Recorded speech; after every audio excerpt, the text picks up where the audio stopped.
Hi అండి. Welcome to Rukmini Srinivas vlogs. ఈరోజైతే మీకు ఆమ్లెట్ కర్రీ చూపించబోతున్నాను.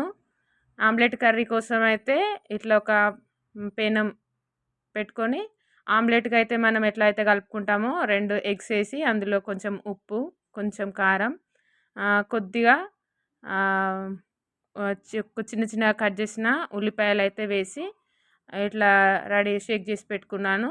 కొంచెం ఆయిలేసి పెనం మీదనైతే ఆమ్లెట్ ఇట్లా వేసుకోవాలి. ఆమ్లెట్ ఇట్లా స సన్నగా ఉండాలి. మరీ లావుగా కాకుండా. ఈ ఆమ్లెట్ కర్రీకైతే కొద్దిగా సన్నగుంటేనే చాలా బావుంటది. వీటినైతే తింటా ఉంటే సేమ్ మన ఫిష్ ముక్కలు ఎట్లా ఉంటాయో అట్లనే ఉంటది.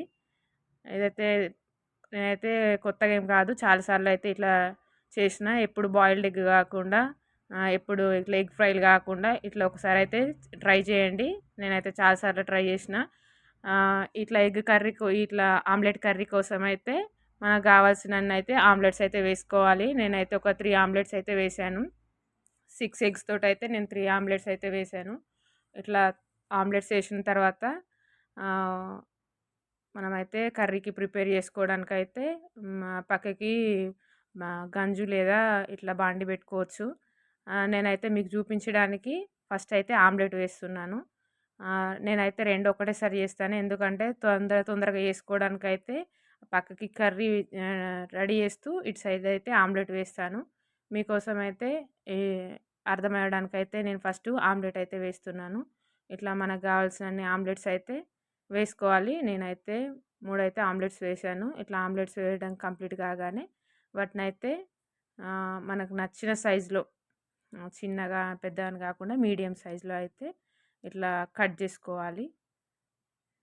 ఇట్లా కట్ చేసుకున్న తర్వాత కర్రీ అయితే స్టార్ట్ చేయొచ్చు. నేనైతే ఇట్లా కట్ చేసిన మామూలుగా మీడియంగా. ఇట్లా మూడింటినైతే ఒకటే ప్లేట్‌లో వేసుకొని కట్ చేస్తున్నా. ఇట్లా కర్రీ కోసమైతే నేను ఇట్లా బాండైతే పెట్టుకున్నాను. ఒక 4 ఆయిల్ స్పూన్ తోటైతే 4 ఆయిల్ స్పూన్స్ ఆయిల్ అయితే వేశాను. కొంచెం ఈ కర్రీకైతే కొంచెం ఎక్కువనే పడతది. మసాలా కర్రీ గదా! కొంచెం అయితే ఆయిల్ ఎక్కువనే పడతది. నేనైతే 4 అయితే ఆయిల్ స్పూన్స్ తోటైతే ఆయిల్ వేశాను. ఇట్లా ఆయిల్ హీట్ ఎక్కిన తర్వాత పచ్చిమిర్చి అయితే వేసుకోవాలి. పచ్చిమిర్చి అయితే కొద్దిగా వేగిన తర్వాత ఆనియన్స్ అయితే వేసుకుందాం. నేనైతే ఇట్లా పచ్చిమిర్చి ఫ్రై చేసిన. కొంచెం పచ్చి వాసన పోగానే ముందుగా కట్ చేసి పెట్టుకున్న ఒక 5 మీడియం సైజ్ ఉల్లిగడ్డలనైతే చిన్నగా బాగా చిన్నగా తరిగి పెట్టుకున్న ఉల్లిగడ్డలనైతే ఇట్లా వేసుకోవాలి. ఇవి అయితే పచ్చి వాసన పోయేంత వరకు ఉల్లిగడ్డలనైతే బాగా ఫ్రై చేయాలి. మీడియం ఫ్లేమ్‌లో ఇట్లా ఆనియన్స్ అయితే బాగా ఫ్రై అవ్వాలి. ఇలా బాగా ఫ్రై అయితేనే టేస్ట్ కూడా బాగొస్తుంది. ఆయిల్‌లో ఇట్లా ఉల్లిగడ్డలు ఫ్రై అయిన తర్వాత ముందుగా పేస్ట్ చేసి పెట్టుకున్న అల్లం వెల్లుల్లి పేస్ట్ అయితే వేసుకోవాలి. ఈ అల్లం వెల్లుల్లి పేస్టు మంచిగా ఫ్రై అయ్యే వరకైతే ఆనియన్స్‌లో అటు ఇటు కలుపుతూ అయితే ఫ్రై చేసుకోవాలి. ఇట్లా పచ్చివాసన పోయేంత వరకి ఫ్రై చేసి మూత పెట్టేస్తే ఒక 2 మినిట్స్‌లో ఫ్రై అయిపోతుంది. ఇట్లా ఫ్రై అయిన తర్వాత ఒకసారి కలిపి తర్వాత కొద్దిగా పసుపు ఒక హాఫ్ టీ స్పూన్ కన్నా తక్కువ పసుపు అయితే వేసుకోవాలి. పసుపు వేసుకొని కొంచెం అటు ఇటు ఆయిల్‌లో ఇట్లా ఫ్రై చేసి తర్వాత ముందుగా కట్ చేసి పెట్టుకున్న ఒక 5 టమాటాలైతే చిన్నగా కట్ చేసి పెట్టుకున్నానండి. ఆ చిన్నగా కట్ చేసి పెట్టుకున్న టమాటాలనైతే వేసి కొంచెం అటు ఇటు స్ప్రెడ్ చేసి దానిపైన కొంచెం సాల్ట్ చల్లితే టమాటా ముక్కలైతే బాగా మెత్తగా ఉడికిపోతాయి. ఇట్లా సాల్ట్ అయితే జల్లి మూత పెట్టేసిన. ఇట్లా మూత పెట్టేసినంక మీడియం ఫ్లేమ్‌లో పెడితే ఒక 4-5 నిమిషాల్లో అయితే టమాటా బాగా మెత్తగా ఉడికిపోతది. ఇట్లా మెత్తగా ఉడికిన తర్వాత మన టేస్ట్‌కి తగ్గట్టయితే కారం అయితే వేసుకోవాలి. నేనైతే ఒక 2-3 టేబుల్ స్పూన్స్ అయితే వేసిన మీడియం కారం ఇది. ఇట్లా ఆయిల్‌లో ఫ్రై అయిన తర్వాత కారం అయితే వేసుకుందాం. టేబుల్ స్పూన్ తోటైతే ఒక 3 టేబుల్ స్పూన్స్ అయితే కారం వేసిన. తర్వాత కొద్దిగా సాల్ట్ ఒక 1 ½ టేబుల్ స్పూన్ అయితే సాల్ట్ అయితే వేసిన. ఇట్లా సాల్ట్ వేసుకున్న తర్వాత ఒక 2 గ్లాసుల వాటరు. ఇదైతే గ్రేవీ లాగా వస్తుంది కర్రీ.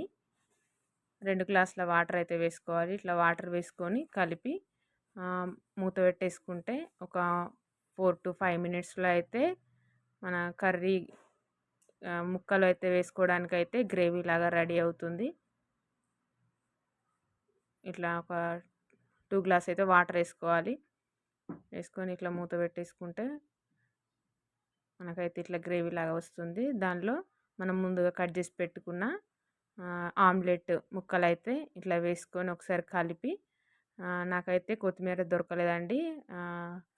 అది ఆనియన్స్ లీవ్స్ అయితే దొరికినాయి. ఉల్లికాడలు, ఆ ఉల్లికాడలు అయితే వేసుకొని ఇట్లా మూత పెట్టేసిన. అట్లా మూత పెట్టుకున్న తర్వాత ఒక 4-5 మినిట్స్‌లో అయితే కర్రీ మనకి గ్రేవీ లాగా దగ్గరకు వస్తుంది. నేనైతే ఇందులో మసాలా వేయడానికి ఇట్లా అయితే ప్రిపేర్ చేసుకున్న. ఒక 3 టేబుల్ స్పూన్స్ ధనియా, ఒక 3-4 లవంగాలు, ఒక 3 మిరియాలు అయితే వేసుకున్నాం. కొద్దిగా చిటికెడంత జీలకర్ర. నేనైతే ఇట్లా మసాలా అయితే ప్రిపేర్ చేసిన. వేసుకునే వాళ్ళైతే జీలకర్ర స్కిప్ చేస్తారు. నేనైతే జీలకర్ర వేస్తాను.